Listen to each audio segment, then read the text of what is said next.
ওই টাইমিংটা আসেনি কবে আইপিএল সম্প্রচারিত হবে, তার আগেই আইপিএল কে আউট করে দিয়েছে। বাংলাদেশের কোনো গণমাধ্যমে আইপিএল সংক্রান্ত অনুষ্ঠান কোনো কিছুই প্রচার করা হবে না। এবং এই যে ডিসিশনটা নেওয়া হয়েছে, আমার কাছে মনে হয় যে একটা দারুণ সিদ্ধান্ত। বাংলাদেশ ক্রিকেট বোর্ডের সাথে, বাংলাদেশের ক্রিকেটার মুস্তাফিজের সাথে যেই ইনজাস্টিস এনশিওর করেছিল ভারতীয় ক্রিকেট বোর্ড, তাদের দেশের সরকার, কেকেআর, সেটার একটা বড় জবাব ঘটনা ঘটার 48 ঘন্টার মধ্যে বাংলাদেশ সরকার দিতে পেরেছে। সেকেন্ড ইম্পর্টেন্ট পয়েন্ট যেটা, সেটা হচ্ছে বাংলাদেশ বিশ্বকাপে অ্যাটেন্ড করবে কি করবে না। অনেকগুলো বিকল্প নিয়ে আলোচনা করা হচ্ছে।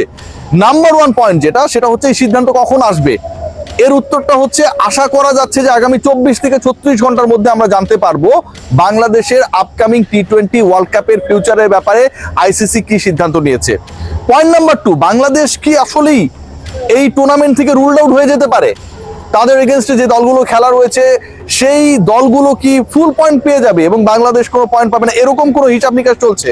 ভারতীয় ক্রিকেট বোর্ড বাংলাদেশকে কনভিন্স করে যেভাবেই হোক বাংলাদেশ যেন গিয়ে খেলে, এরকম কোনো স্টান্সে যাবে, নাকি সত্যি সত্যি বিকল্প ভেন্যুতে বাংলাদেশের বিশ্বকাপ ম্যাচেসগুলো অনুষ্ঠিত হবে? আমি পয়েন্ট নাম্বার 3 নিয়ে একটু বলতে চাই যে ইন্ডিয়ান ক্রিকেট বোর্ড বিসিবি কে কনভিন্স করলো, বিসিবি চলে গেল। এই যে বাংলাদেশ ক্রিকেট বোর্ডের পাঁচাটা টেন্ডেন্সি বা নীতি নিয়ে মোটামুটি আমরা একটু আলোচনা করছি যে এরকমটা ঘটলেও ঘটতে পারে। এটা যদি ঘটে আর বাংলাদেশ ক্রিকেট বোর্ড যদি সেটা মেনে নেয়, এটা তো চাটাচাটি বলতে পারি আমরা, তাই না? বাংলাদেশ ক্রিকেট বোর্ড এটা করবে না।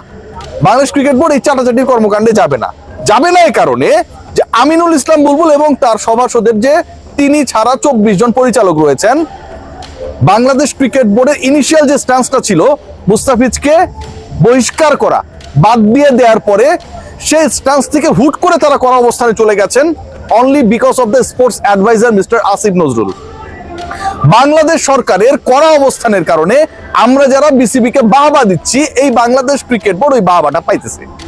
শুরুর দিকে ক্রিকেট বোর্ডের সিচুয়েশনটা এমন ছিল, ওই সংবাদ সম্মেলনে আমিও ছিলাম, সিলেটের মাটিতেই যেই প্রোগ্রামটা হচ্ছিল আঞ্চলিক ক্রিকেট কাঠামো, আমিনুল ইসলাম বুলবুল এর বাইরে কোনো প্রশ্ন নেবেন না। অথচ সকাল বেলায় বাংলাদেশে রিক্টার স্কেলে 8 মাত্রার একটা ভূমিকম্প হয়ে গেছে, মুস্তাফিজকে বাদ দিয়ে দেওয়া হয়েছে। জোর করেই অনেকটা প্রশ্ন করা হচ্ছিল, তারপরে তিনি উত্তরগুলো দিয়েছেন। সেই ক্রিকেট বোর্ড এতটা, যে ক্রিকেট বোর্ড বাঁকা ছিল সেই ক্রিকেট বোর্ড এরকম সোজা হয়ে গেল কেন হলো? আসিফ নজরুল, রিজওয়ানা হাসান, মোস্তফা সরোয়ার ফারুকী, এই যে 3 জন উপদেষ্টার কথা বললাম, তাদের অবস্থানটা খুবই স্পেসিফিক ছিল। মুস্তাফিজ মানে বাংলাদেশ, মুস্তাফিজ মানে আমরা, মুস্তাফিজ মানে 18 কোটি বাংলাদেশি বাঙালি, এবং মুস্তাফিজ মানে বাংলাদেশ সরকার, রাষ্ট্র। সো মুস্তাফিজুর রহমানকে যখন আপনি এভাবে বাদ দিয়ে দেবেন, পুরো বাংলাদেশকে ইনসাল্ট করবেন, ডিগনিটিতে আঘাত করবেন, সেই জায়গায় বাংলাদেশ খেলবে না। এই অবস্থানের কারণে বিসিবির অবস্থানটা শক্ত হয়েছে। সো বিসিসিআই যদি কনভিন্সও করে ভেন্যু বদলে যে কলকাতায় খেলা হবে না, টেনশন করেন না, আপনাদের খেলা আমরা মেঘালয়ে পাঠিয়ে দিচ্ছি, কথার কথা বলছি, বিসিবি এটা তো মানবে না, কারণ সরকার স্ট্যান্স দিয়ে দিয়েছে। তাহলে কি হবে? Walk over? I don't think so. সেই জায়গায় যাচ্ছে না। কেন যাবে না? দেখুন, বাংলাদেশে যে 4টা ম্যাচ রয়েছে, সেই 4টা ম্যাচ কার কার এগেনস্টে রয়েছে? নেপালের এগেনস্টে। নেপালও এখন ক্রিকেটের বড় টিম হয়ে গেছে, ওয়েস্ট ইন্ডিজকে তারা হারিয়েছে টি20-তে।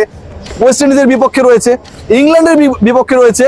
এই যে দলগুলোর বিপক্ষে বাংলাদেশে খেলা রয়েছে, বাংলাদেশের দর্শকরা শুধু এই দলগুলোর বিপক্ষে বাংলাদেশে খেলা দেখবে, ব্যাপারটা এরকমটা না।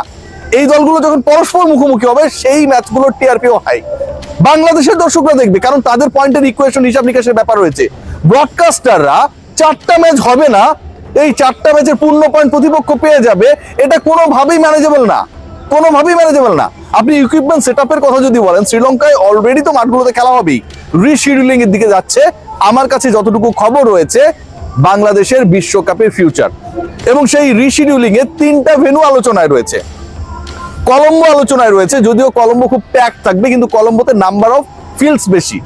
আলোচনায় রয়েছে পাল্লেকেলে, মানে ক্যান্ডির বিখ্যাত সেই স্টেডিয়াম, জঙ্গল কেটে যে স্টেডিয়াম বানানো হয়েছে, এবং আলোচনায় রয়েছে অদ্ভুত শোনালো গল আলোচনায় রয়েছে এ কারণে যে গলে ফ্লাডলাইট ফ্যাসিলিটিস না থাকলেও বাংলাদেশের যে 2টা ডে ম্যাচ রয়েছে, টি20 ক্রিকেট মানে আপনি 3 hours and 50 minutes 30 minutes এর মধ্যে শেষ করে ফেলতে পারবেন। সেই জায়গায় গলে আসলে বাংলাদেশের ডে ম্যাচেস গুলো খেলানো যায় কি না। পাল্লেকেলে এবং কলম্বোতে অপর 2টা ম্যাচ শিফট যদি করা যায়, ডে ম্যাচেস গুলো যদি গলে খেলানো যায়, তাহলে বাংলাদেশের 4টা ম্যাচের শিডিউল ডান। সিরিয়াসলি এখন পর্যন্ত এরকম একটা সম্ভাব্য পরিকল্পনা নিয়ে আলোচনা চলছে। তার মানে কি দাঁড়াচ্ছে? শ্রীলঙ্কাতে বাংলাদেশের বিশ্বকাপ ম্যাচ সব ঠিক থাকলে হবে, এবং শ্রীলঙ্কার 3টা ভেন্যু আলোচনায় রয়েছে, গল, পাল্লেকেলে এবং কলম্বো। গলে যদি ডে ম্যাচ দেওয়া যায় অপর দুই ভেন্যুতে অপর দুটো ম্যাচ দিয়ে বাংলাদেশের ইনিশিয়াল শিডিউলটাকে ফুলফিল করার একটা পরিকল্পনা রয়েছে। এখন এটা কবে নাগাদ হবে সেই হওয়া নিয়ে একটা বড় প্রশ্ন। আপনারা সবাই জানেন যে আসলে শনিবার রবিবারে কিছু হিসাব নিকাশ ছিল, আইসিসির সদর দপ্তর খোলা বন্ধ এরকম হিসাব নিকাশ ছিল, এবং এই হিসাব নিকাশ গুলোর কারণেই আসলে ডিলেটা হচ্ছিল। আগামী 24 থেকে 36 ঘন্টার মধ্যে আমরা জানতে পারবো বাংলাদেশের ম্যাচেস গুলো শ্রীলঙ্কার কোন ভেন্যুতে কবে অনুষ্ঠিত হচ্ছে। এই কবে যে বললাম, কবের হিসাবেও কিন্তু আসলে মোটামুটি একটা রিশিডিউলিং হবে, মানে আইসিসির আপকামিং টুর্নামেন্টের পুরো শিডিউলটাই, ফিক্সচারটাই পরিবর্তিত হবে ডিউ টু বাংলাদেশের deny to play in India soil. কারণ বাংলাদেশের প্রথম দুই ম্যাচ রয়েছে একই ভেন্যুতে। এখন আপনি যদি শ্রীলঙ্কায় খেলা দেন, প্রথম দুই ম্যাচ যদি সেম ভেন্যুতে না হয়, চাইলেই সেম ভেন্যুতে খেলানো যাবে না, কারণ অন্য দলগুলোরও শ্রীলঙ্কায় খেলা রয়েছে। সেক্ষেত্রে তো আপনি মাঝখানে একদিন গ্যাপ দিয়ে আরেক ভেন্যুতে নিয়ে গেলে দলকে খেলাতে পারবেন না। তো পুরো বিশ্বকাপের সূচি পরিবর্তিত হচ্ছে, বাংলাদেশে খেলা শ্রীলঙ্কাতে হবে। সম্ভাব্য আলোচনায় রয়েছে গল, কলম্বো এবং ক্যান্ডি, এই তিনটা শহরের তিনটা ভেন্যু। শেষ পর্যন্ত কি হয় দেখার। তবে ভারতীয় সাংবাদিক সমাজ, তাদের এক্স ক্রিকেটাররা, তারা যে বক্তব্যগুলো দিয়েছে আমার কাছে মনে হয় সেগুলো যথেষ্ট গুরুত্ব বহন করে আইসিসির বাংলাদেশের ফেভারে ডিসিশন নেওয়ার ক্ষেত্রেও। কেউ কেউ এমন কথা বলেছে যে বাংলাদেশ সন্ত্রাসী পাঠায় নাই, ইন্ডিয়াতে বাংলাদেশ কোনো সন্ত্রাসী কার্যক্রম করার জন্য কোনো টিম পাঠায় নাই, যেটার কারণে বাংলাদেশের ক্রিকেটারকে বাদ দিয়ে দিতে হবে। কেউ বলেছে মুস্তাফিজকে তুমি যদি না খেলাও, নীলাটা কেন ভাই, নেওয়ার দরকার তো ছিল না, টিমগুলোকে আগেই বলে দেওয়া হতো। বিসিবি কে রিকোয়েস্ট করে এনওসি চেয়ে শেষ পর্যন্ত সেই ক্রিকেটার পিক হবার পরে আপনি তাকে বহিষ্কার করলেন। আইপিএল এর 19 বছরের ইতিহাসে কখনো এই ঘটনা ঘটে নাই।